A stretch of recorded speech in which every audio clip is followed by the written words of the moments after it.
Comme vous l'avez vu dans le générique, on part aujourd'hui sur une civilisation tournée vers la guerre, Rome. Et dans cet épisode, une guerre majeure va déjà éclater. Mais avant ça, pensez à vous abonner, liker et partager la vidéo.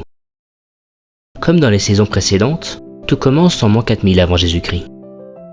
Rome est fondée. La première pierre d'un futur empire. Mais Trajane ne perd pas de temps. Il forme immédiatement un éclaireur. Car comprendre son environnement, c'est la base de toute conquête. 40 ans plus tard, les premiers problèmes apparaissent. Un éclaireur barbare s'approche dangereusement. Côté romain, l'objectif est simple, retrouver le camp ennemi. Trajane décide de réagir immédiatement.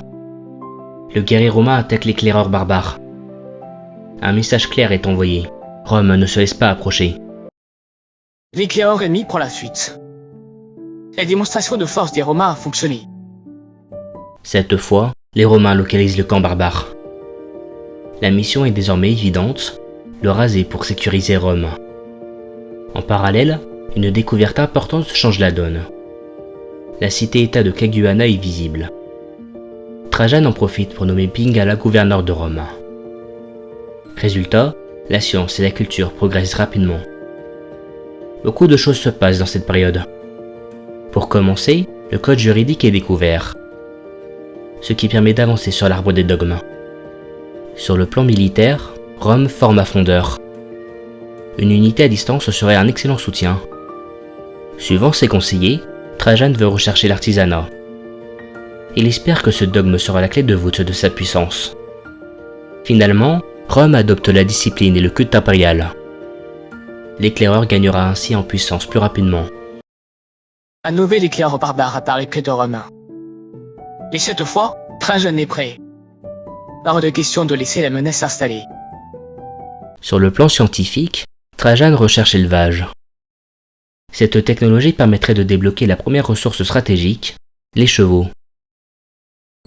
Emenyi muhatu wa kijinga nzinga ngakudiondo jikima boso wa Mesena. Rome rencontre enfin une autre civilisation. Le Congo, dirigé par Gingam Bandi. Trajane prend note et commence déjà à situer cette nouvelle rivale. Sunjata Keita le mundeti letilobe bola mande ga tambi kuroluga linga dunia belabo. Une deuxième puissance apparaît, le Mali, dirigé par Soundiata Keita.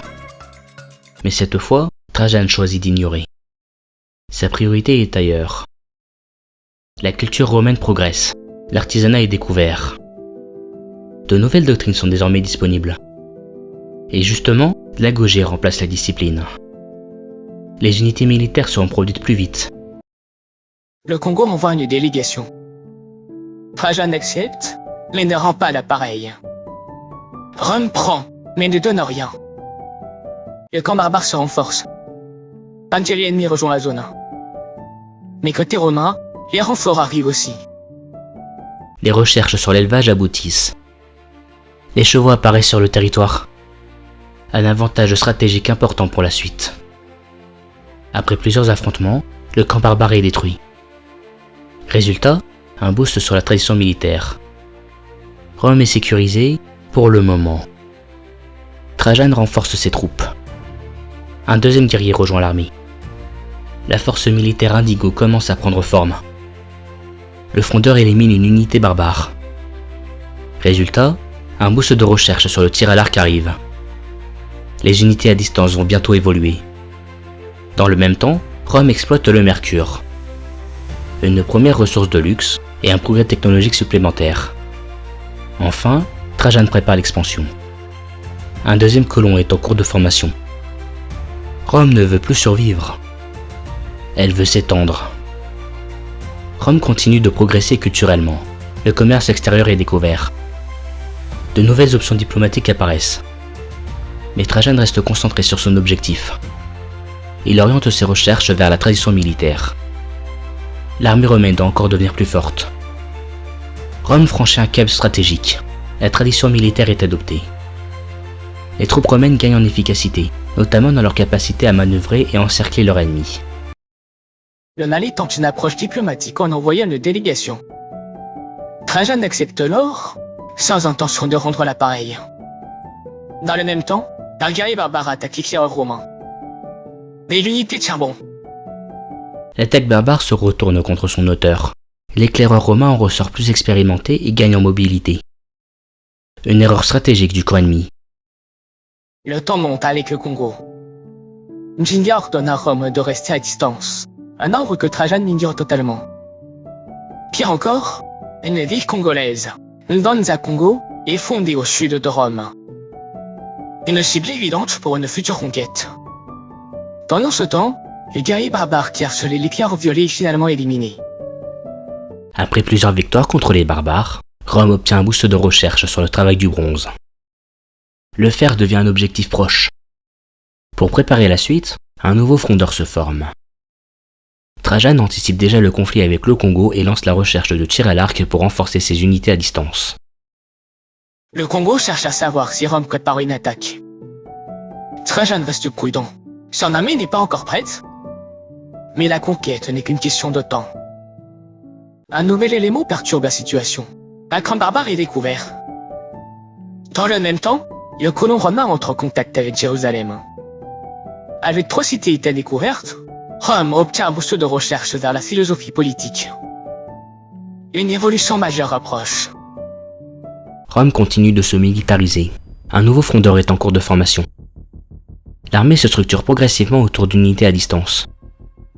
L'Empire s'étend. Antium est fondé. Sa proximité avec le Païtiti déclenche un moment historique.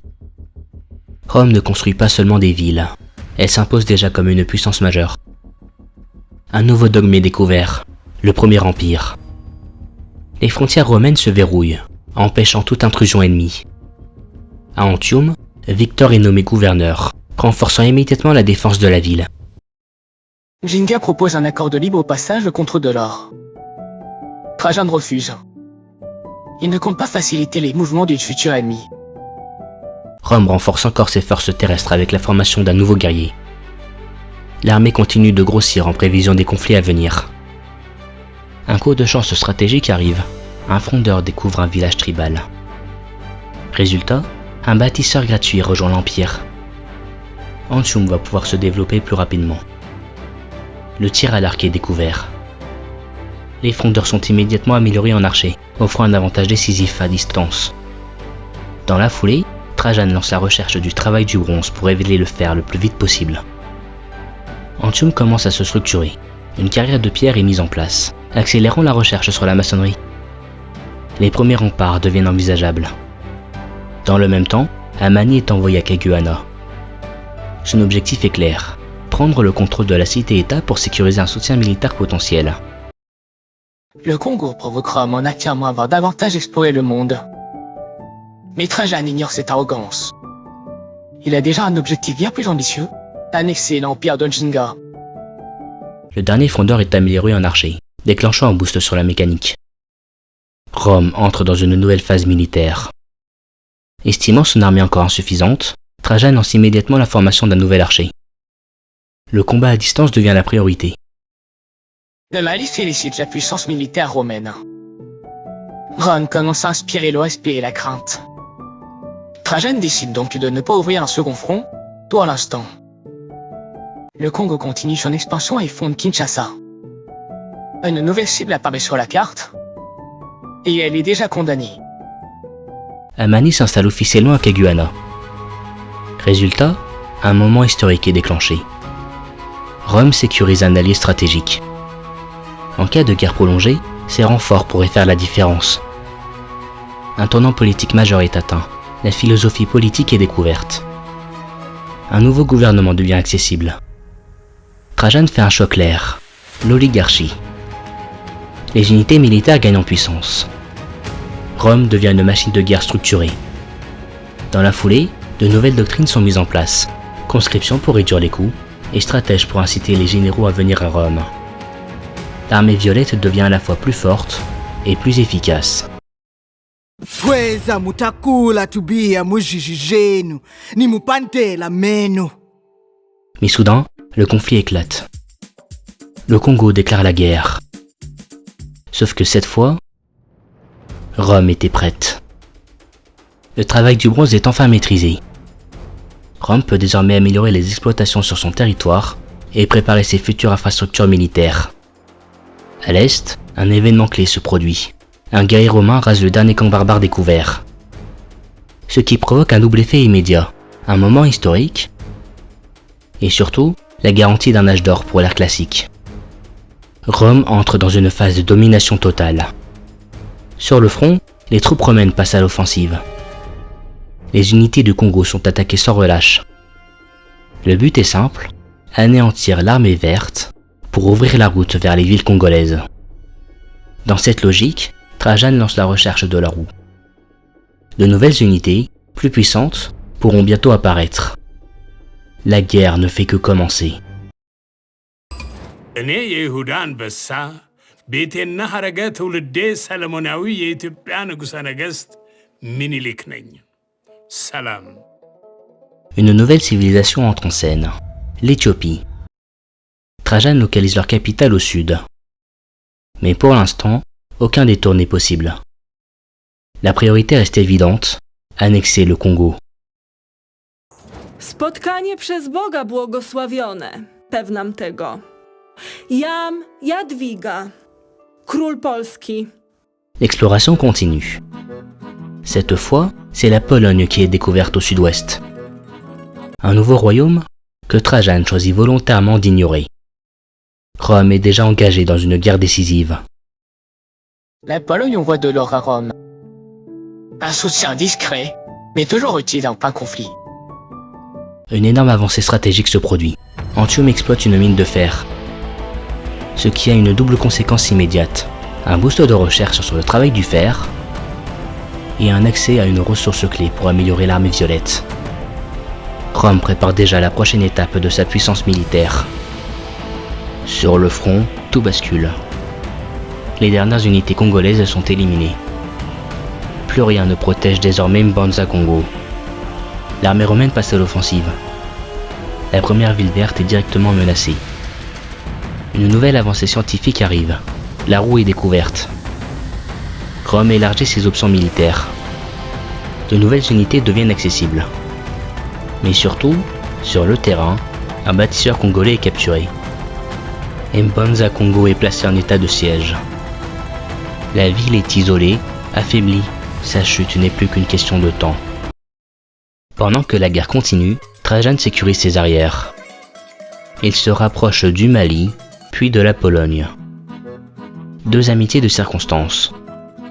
Officiellement, Rome se montre amicale. Mais en réalité, Trajan le sait, ces empires tomberont, eux aussi, le moment venu.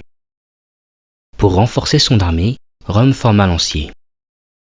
Une unité plus solide que les guerriers, capable de tenir la ligne face aux ennemis. Au même moment, le Congo tente de négocier. Njinga propose la paix. Mais Trajan refuse immédiatement. Cette guerre ne s'arrêtera pas à une simple victoire. Rome veut annexer tout le territoire congolais. La première grande chute arrive. Mbanza Congo tombe aux mains des Romains. La ville n'a pas tenu. Mais pour Trajan, ce n'est qu'un début. L'objectif reste inchangé. Améliorer la taille de l'Empire romain. Le Mali demande libre passage sur le territoire indigo. Cette fois, Trajan accepte. La situation est sous contrôle. Il peut se permettre ce genre d'accord, sans aucun risque. Le monde change d'air. L'Antiquité laisse la place à l'art classique. Et Rome entre dans un âge d'or. Pendant que les autres civilisations stagnent, l'Empire romain accélère. Trajan choisit la monumentalité. Son objectif secondaire peut se mettre en place, utiliser l'or et la foi pour développer encore plus vite ses villes. Sur le terrain, l'armée avance déjà vers sa prochaine cible, Kinshasa. Une ville presque sans défense. La suite est inévitable. L'armée romaine a été défiée, mais grâce à sa discipline, le Congo va bientôt vivre comme des Romains. La question n'est plus de savoir comment se terminera cette guerre, mais de savoir qui rejoindra Njinga dans l'au-delà. Mais avant cela, n'hésitez pas à vous abonner, liker et partager la vidéo. Merci pour votre soutien.